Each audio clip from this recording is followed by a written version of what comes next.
Here we are in December. The autumn bonus weather is well and truly past, and the heatwave and drought conditions of the summer are a distant memory. The rain, which we longed for, has now been with us intermittently for the last few weeks, and is increasing in quantity and getting colder. At present, the rain is pelting on the glass, and the gusty wind is blowing the drops through the windows that are slightly open for fresh air.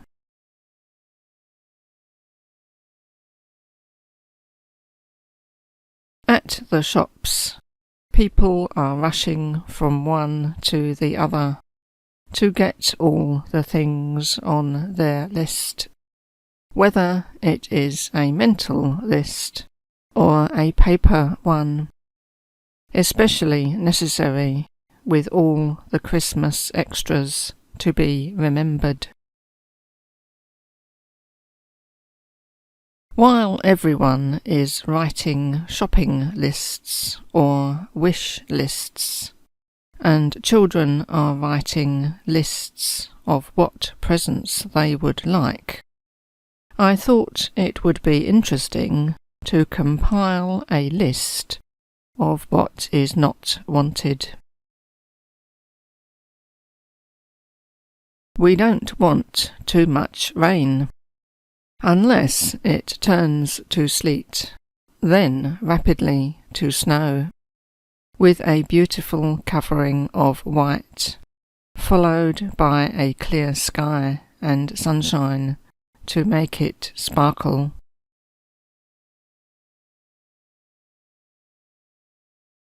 We don't want cold breezes or gales, unless they blow in the aforementioned snow, and then stop, but only after we have done our shopping and are indoors in the warm. We don't want icy conditions that mean we cannot march from shop to shop, or that delay our buses and trains. But it is welcomed in the school playground, on a slightly sloping area, preferably with a big pile of snow at the lower end of the slide, to act as a soft brake.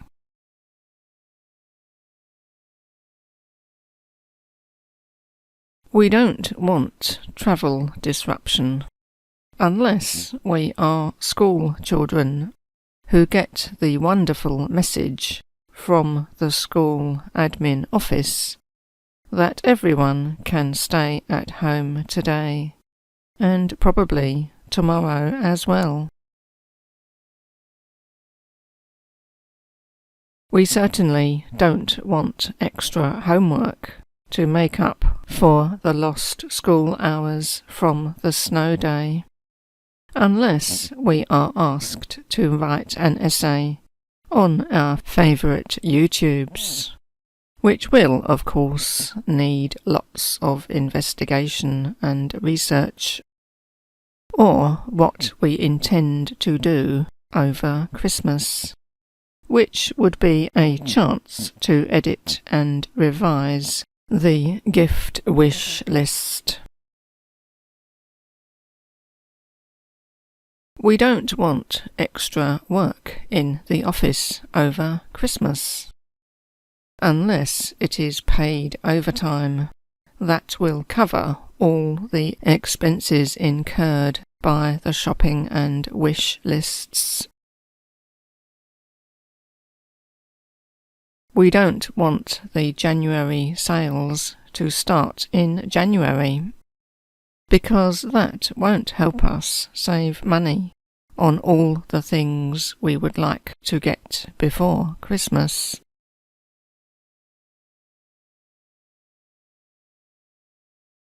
Fortunately, they usually start mid-December, even though we are rather slow to rename them the December sales.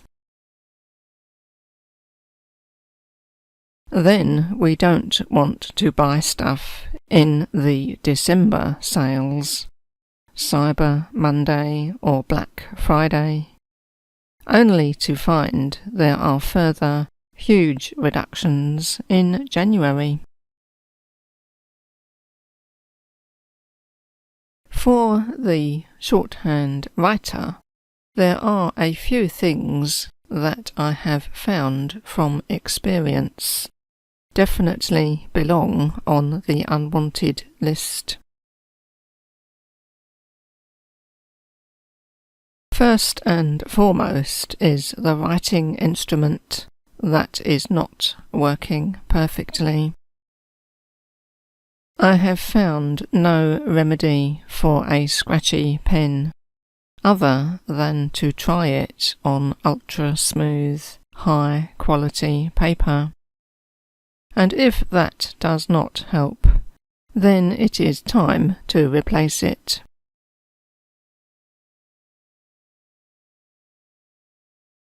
A pen that runs dry needs investigation as to the reason. It must not be left uncapped while waiting to use it, and sometimes a clean-out and fresh ink will help, if old and thickened ink is the problem, or maybe use a better quality of ink.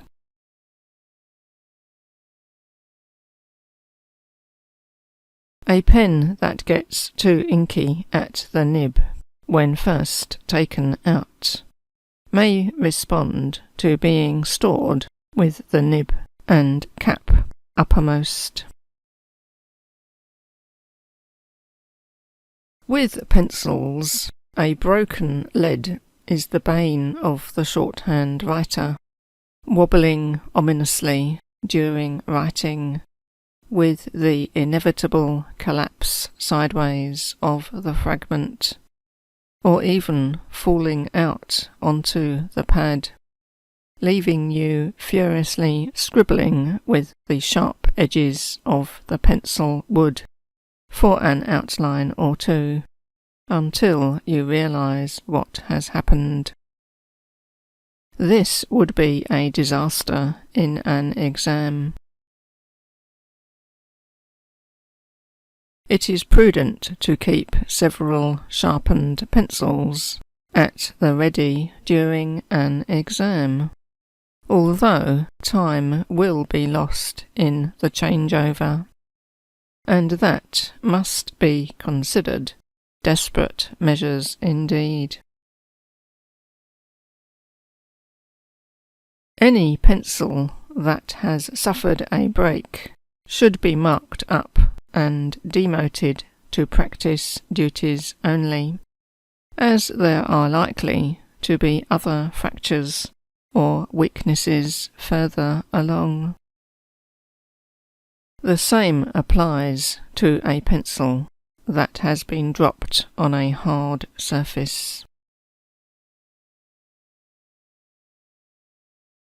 A blunt pencil sharpener can twist the lead as it twists the wood that is resisting it, thus producing a hidden break just out of sight.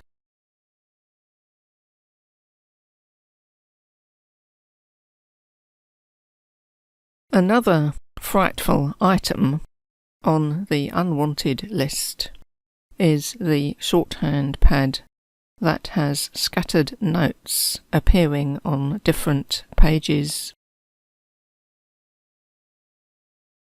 You do not want to turn the page only to find it already written on, and your imagination will be enough to remind you of the resulting disbelief and dismay, with the speaker continuing on relentlessly, and the words, held in memory, rapidly fading as you keep flipping to find a clear page.